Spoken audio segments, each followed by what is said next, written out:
మనుషులు ఎవ్వరు విలువ వేయలేదండి ఆయనకి.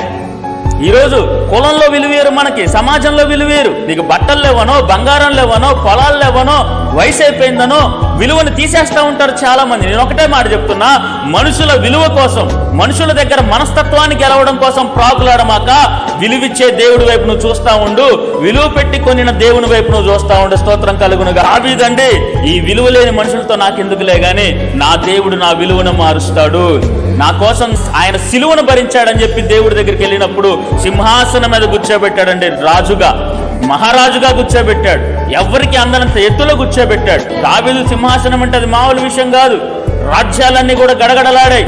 ఫిలిస్తీన్లేంటి, గొప్ప గొప్ప దేశస్తులందరూ కూడా దావీదు సింహాసనం మీద కూర్చున్నప్పుడు, దావీదు ఖడ్గం పట్టుకొని యుద్ధంలో దిగుతున్నప్పుడు అతను చూసి అందరూ కూడా భయపడ్డారంట.